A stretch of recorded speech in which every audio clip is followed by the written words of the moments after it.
Assalamualaikum warahmatullahi wabarakatuh. Perkenalkan, kami dari kelompok 4 ingin mempresentasikan tentang kebudayaan Mesir yang beranggotakan Anida Putri absen 3, Ben Valentino Manalu absen 6, Latifah Eka absen 9, Budovika Celia absen 11, Muhammad Nabil Makarim absen 17, Ridwan Hidayat absen 28. Kerajaan Mesir kuno adalah peradaban kuno di sebelah timur laut benua Afrika yang berpusat di daerah hilir Sungai Nil, yakni kawasan yang kini menjadi wilayah negara Mesir. Peradaban ini dimulai dengan unifikasi Mesir, Hulu, dan Hilir sekitar 3150 sebelum Masehi, dan selanjutnya berkembang selama kurang lebih 3 milenium. Sejarah kebudayaan Mesir. Pada akhir masa Paleolitik, iklim Afrika Utara menjadi semakin panas dan kering. Akibatnya, penduduk di wilayah tersebut terpaksa berpusat di sepanjang Sungai Nil. Sebelumnya, semenjak manusia pemburu pengumpul mulai tinggal di wilayah tersebut pada akhir Pleistosen Tengah, sekitar 120.000 tahun lalu, Sungai Nil telah menjadi urat nadi kehidupan Mesir. Dataran banjir Nil yang subur memberikan kesempatan bagi manusia untuk mengembangkan pertanian dan masyarakat yang berpusat dan mutakhir. Periode-periode pada masa kebudayaan Mesir: periode pradinasti, periode protodinasti, periode dinasti awal, kerajaan lama, periode menengah pertama, kerajaan pertengahan, periode menengah kedua, kerajaan baru, periode menengah ketiga, dan periode akhir. Periode pradinasti. Sejak masa Nagada I, orang Mesir pradinasti mengimpor obsidian dari Ethiopia untuk membentuk pedang dan benda lain yang terbuat dari flake. Setelah sekitar 1000 tahun, peradaban Nagada berkembang dari masyarakat pertanian yang kecil menjadi peradaban yang kuat. Pemimpin mereka berkuasa penuh atas rakyat dan sumber daya alam lembah Sungai Nil. Setelah mendirikan pusat kekuatan di Hierakonpolis dan lalu di Abydos, penguasa-penguasa Nagada III memperluas kekuasaan mereka ke utara. Budaya Nagada membuat berbagai macam barang-barang material yang menunjukkan peningkatan kekuasaan dan kekayaan dari para penguasanya, seperti tembikar yang dicat, vas batu dekoratif yang berkualitas tinggi, pelat kosmetik, dan perhiasan yang terbuat dari emas, lapis, dan gadi. Mereka juga menggambarkan glasir keramik yang dikenal dengan nama tembikar glasir bening. Pada fase akhir masa pradinasti, peradaban Nagada mulai menggunakan simbol-simbol tulisan yang akan berkembang menjadi sistem hieroglif untuk menulis bahasa Mesir kuno. Dinasti awal. Pada periode dinasti awal sekitar 3150 sebelum Masehi, Firaun pertama memperkuat kekuasaan mereka terhadap Mesir Hilir dengan mendirikan ibu kota di Memphis. Peningkatan kekuasaan dan kekayaan Firaun pada periode dinasti awal dilambangkan melalui mastaba atau makam yang rumit dan struktur-struktur kultus kamar mayat di Abydos yang digunakan untuk merayakan didewakannya Firaun setelah kematiannya.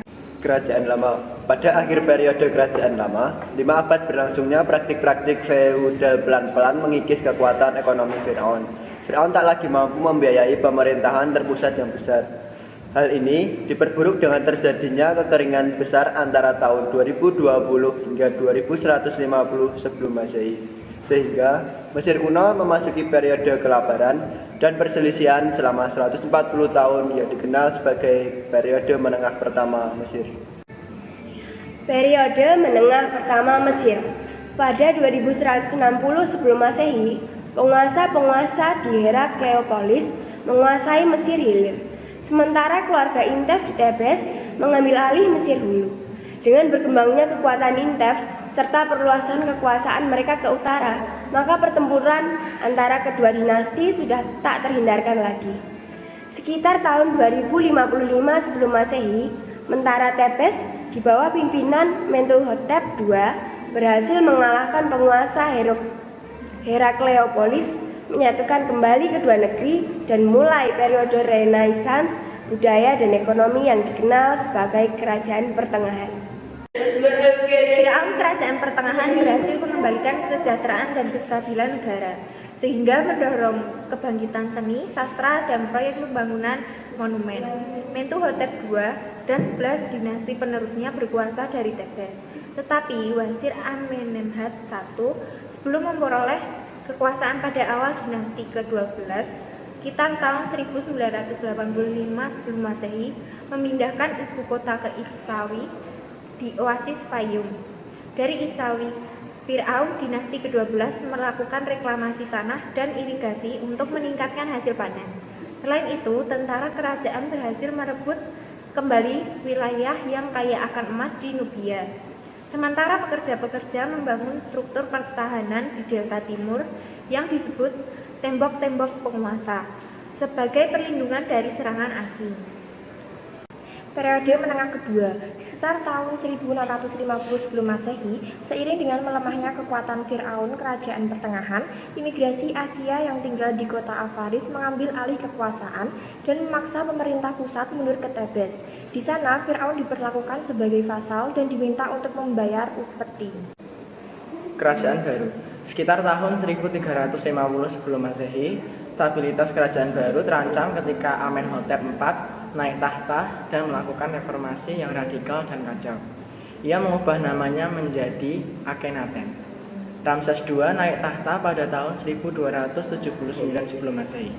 Ia membangun lebih banyak kuil, mendirikan patung-patung dan obelis, serta dikarenai anak yang lebih banyak daripada Firaun lain dalam sejarah. Pengaruh dari ancaman luar diperburuk dengan masalah internal seperti korupsi, penjarahan makam, dan kerusuhan. Pendeta-pendeta agung di kuil Amun, Tebes, mengumpulkan tanah dan kekayaan yang besar, dan kekuatan mereka memecahkan negara pada masa periode menengah ketiga. Periode menengah ketiga, pada masa ini orang-orang Libya telah menetap di Delta Barat dan kepala-kepala suku penetap tersebut mulai meningkatkan otonomi mereka. Pangeran-pangeran Libya mengambil alih Delta di bawah pimpinan Sosheng ke-1 pada tahun 945 sebelum Masehi. Mereka lalu mendirikan dinasti Bugastite yang akan berkuasa selama 200 tahun. Sosheng juga mengambil alih Mesir Selatan dengan menempatkan keluarganya dalam posisi pendetaan yang penting. Kekuasaan Libya mulai mengikis akibat munculnya dinasti saingan di Leontopolis dan ancaman Kas di selatan sekitar tahun 727 sebelum Masehi. Raja Kas Pi menyerbu ke arah utara. Ia berhasil menguasai Tebes dan Delta. Periode akhir. Pada tahun 525 sebelum Masehi, bangsa Persia yang dipimpin oleh Cambyses II memulai penaklukan terhadap Mesir. Mereka berhasil menangkap Firaun Psamtik III dalam pertempuran di Pelusium. Cambyses II lalu mengambil alih gelar Firaun. Ia berkuasa dari kota Susa dan menyerahkan Mesir kepada seorang satrapi. Pemberontakan meletus pada abad ke-5 sebelum Masehi, tetapi tidak ada satupun yang berhasil mengusir bangsa Persia secara permanen. Budaya Mesir kuno dalam kehidupan sehari-hari. Sebagian besar masyarakat Mesir kuno bekerja sebagai petani. Kediaman mereka terbuat dari tanah liat yang didesain untuk menjaga udara tetap dingin di siang hari. Bangsa Mesir kuno sangat menghargai penampilan dan kebersihan tubuh. Sebagian besar mandi di Sungai Nil dan menggunakan sabun yang terbuat dari lemak binatang dan kapur. Musik dan tarian menjadi hiburan yang paling populer bagi mereka yang mampu membayar untuk melihatnya. Bangsa Mesir kuno mengenal berbagai macam hiburan, permainan, dan musik. Salah satunya adalah senet, permainan papan yang bidaknya digerakkan dalam urutan acak. Selain itu mereka juga mengenal mehen. Masakan Mesir cenderung tidak berubah selama berabad-abad. Masakan Mesir modern memiliki banyak persamaan dengan masakan Mesir kuno. Makanan sehari-hari biasanya mengandung roti dan bir, dengan lauk berupa sayur seperti bawang merah dan bawang putih, serta buah-buahan berbentuk biji dan arang. Wine dan daging biasanya hanya disajikan pada perayaan tertentu, kecuali di kalangan orang yang kaya lebih sering menyantapnya. Ikan, daging, dan unggas dapat diasinkan atau dikeringkan, serta direbus atau dibakar. Arsitektur pada masa kebudayaan Mesir. Karya arsitektur bangsa Mesir kuno yang paling terkenal antara lain piramida Giza dan kuil di Thebes. Kuil-kuil tertua yang tersisa seperti yang terletak di Giza, terdiri dari ruang tunggal tertutup dengan lembaran atap yang didukung oleh pilar. Arsitektur makam tertua yang berhasil ditemukan adalah mastaba, struktur persegi panjang dengan atap datar yang terbuat dari batu dan bata. Struktur ini biasanya dibangun untuk menutupi ruang bawah tanah untuk menyimpan mayat. Contoh arsitektur. Kuil Edfu adalah sebuah kuil Mesir yang terletak di tepi barat Nil Edfu, Mesir Hulu. Kota tersebut dikenal pada zaman Helenistik dengan nama Latin Apollonopolis Magna. Setelah dewa utamanya Horus yang diidentifikasikan sebagai Apollo di bawah Interpretatio Grace. Kuil tersebut merupakan salah satu kuil paling terjaga di Mesir. Kuil tersebut dibangun pada zaman kerajaan Ptolemaic antara 237 dan 57 sebelum Masehi. Seni pada masa kebudayaan Mesir. Selama 3.500 tahun, seniman mengikuti bentuk artistik dan ikonografi yang dikembangkan pada masa kerajaan lama. Aliran ini memiliki prinsip ketat yang harus diikuti, mengakibatkan bentuk aliran ini tidak mudah berubah dan terpengaruh aliran lain.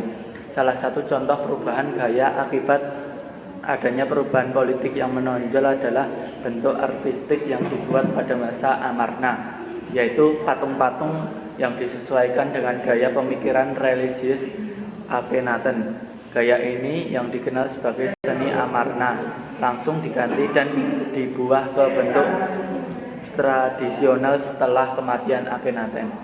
Contoh seni kebudayaan Mesir. Patung dada Nefertiti adalah patung dada berusia 3.300 tahun, terbuat dari batu kapur berlukis yang menggambarkan Nefertiti, permaisuri agung Firaun Akhenaten dari Mesir kuno, dan merupakan salah satu karya seni Mesir kuno yang paling banyak ditiru. Sebagai sosok yang dipatungkan, Nefertiti telah menjadi salah seorang wanita yang paling terkenal dari dunia kuno dan simbol dari kecantikan wanita. Patung ini dipercaya dipahat pada tahun 1345 sebelum Masehi oleh pematung Thutmose. Agama dan kepercayaan kebudayaan Mesir kuno.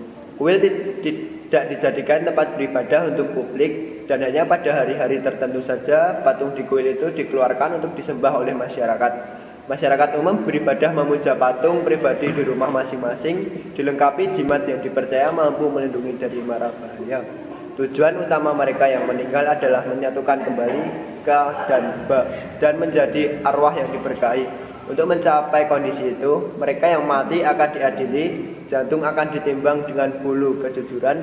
Jika pahalanya cukup, sang arwah diperbolehkan tetap tinggal di bumi dalam bentuk spiritual. Sekian dari kami. Wassalamualaikum warahmatullahi wabarakatuh.